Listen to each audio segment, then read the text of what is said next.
Hi friends, మీకు మంచి విలువైన సబ్జెక్ట్ అందించడానికి డ్రాయింగ్లో మరో టెక్నిక్ మీకు అందించడానికి మరొక వీడియోతో మేము ముందున్నాను. ఈరోజు వీడియోలో ఒక స్పెషల్ మనం చెప్పుకోబోతున్నాం. ఫస్ట్ క్లాస్లో ఏ చార్ట్ మీద ఏమేస్తే బాగుంటుందో, ఏ చార్ట్ని ఎలా యూజ్ చేయాలో చెప్పడం జరిగింది. రెండవ డ్రాయింగ్లో మనం పెన్సిల్ ఎలా వాడాలి, ఏమేమి వాడితే బాగుంటుందో తెలుసుకున్నాం. ఇప్పుడు మూడో వీడియోలో మీకు ఇప్పుడు చార్ట్ అయిపోయింది, పెన్సిల్ అయిపోయింది, కలర్ పెన్సిల్ కూడా అయిపోయింది. మరి చిన్నపిల్లలు పెన్సిల్స్ కాకుండా ఇంకా వేటితే వాడితే బాగుంటుంది, ఏ కలర్స్ యూజ్ చేస్తే బాగుంటుంది అన్నది ఒక ఐడియాకి వస్తే మీరు కాంపిటీషన్స్లో యూజ్ చేయడానికి మనకి ఆయిల్ ప్యాస్టల్స్ అని ఒకటి ఉన్నాయి. ఈ ఆయిల్ ప్యాస్టల్స్ ఎలా ఉంటాయంటే దగ్గర ఇలా ఉంటాయి. ఇవేంటి అంటే దగ్గర శుద్ధ ముక్కలాగే ఉంటాయి. అయితే చాలామంది పాత వాళ్ళు ఏంటంటే క్రేయాన్స్ వాడేవారు. క్రేయాన్స్ అంటారు, చిన్న బాక్స్ ఉంటుంది. ఈ క్రేయాన్స్ ఏంటంటే లైట్గా రాస్తాయి. ఇప్పుడైతే టెక్నిక్ ప్రకారం ఇక్కడ ఏ కలర్స్ అయితే ఉన్నాయో ఇవి మీకు అందంగా రాస్తాయి, డార్క్గా రాస్తాయి. అందుకని ఆయిల్ ప్యాస్టల్సే యూజ్ చేయడానికి ట్రై చేయండి. అయితే మళ్ళీ డౌట్, ఆయిల్ ప్యాస్టల్స్ ఎలా యూజ్ చేయాలి?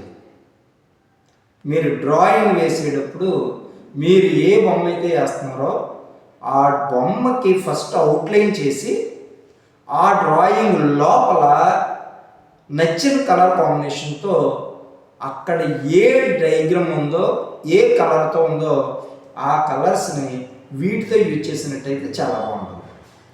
అయితే ఇందులో కలర్ వేయడం ఒక పద్ధతి, రెండవది కలర్ వేసి దాన్ని ఒక టిష్యూ పేపర్ కానీ లేదా ఒక ఇయర్ బడ్ కానీ లేదా స్టంప్స్ అనుకుని ఉన్నాయి, వాటితో కనుక స్మూత్గా దానిపై రఫ్ చేసినట్టయితే డయాగ్రామ్ చాలా అందంగా వస్తుంది. ఇది మనకి ఆయిల్ ప్యాస్టల్ వాడే విధానం. అసలు ఈ ఆయిల్ ప్యాస్టల్స్ ఎలా వాడాలో నేను తర్వాత వీడియోలో చెప్పడం జరుగుతుంది. అయితే మీకు ఇవి ఏ కలర్స్లో ఆయిల్ ప్యాస్టల్ యూజ్ చేస్తే బాగుంటుంది, ఏ షీట్ మీద అయితే యూజ్ చేస్తే బాగుంటుందో మీకు చెప్పడం జరుగుతుంది అంతే. కానీ ఎలా యూజ్ చేయాలో తర్వాత వీడియోలో నేను వివరించడం జరుగుతుంది.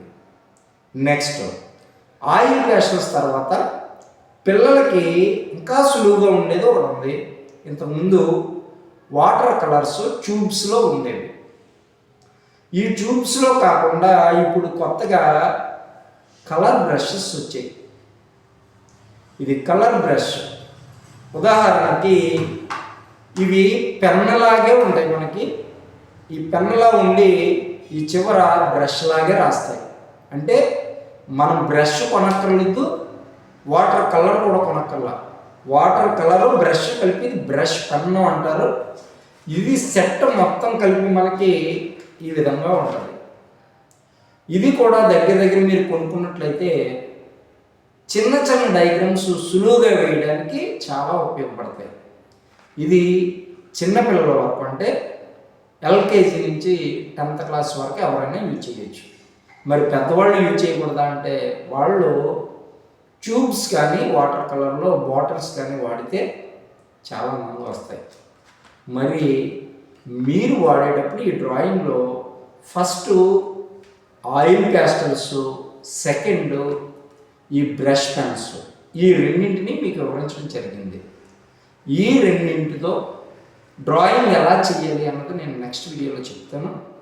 మరి అందరూ కూడా ఇవి నేను ఇప్పుడు ఏవైతే చెప్పానో కొనుక్కుని డ్రాయింగ్ కాంపిటీషన్స్లో కానీ ప్రాజెక్ట్స్లో కానీ ఉపయోగించడానికి ట్రై చేయండి. మరి ఈ వీడియో మీకు నిజంగా యూజ్ అయ్యింది అంటే కనుక ఒక లైక్ ఇచ్చి షేర్ చేయండి. ఛానల్ ఇంకా సబ్స్క్రైబ్ చేయనట్టయితే సబ్స్క్రైబ్ చేయండి. తప్పనిసరిగా నేను మంచి వీడియోలన్నీ మీ ముందు ఇంకా త్వరలోనే ఉన్నాయి. ఆ వీడియోస్ అన్నీ కూడా నేను మీకు ప్రజెంట్ చేయడం దొరుకుతుంది. కాబట్టి ప్రతి ఒక్కరు కూడా సబ్స్క్రైబ్ చేసుకుని ఛానల్ని ఆదరించండి. Thank you.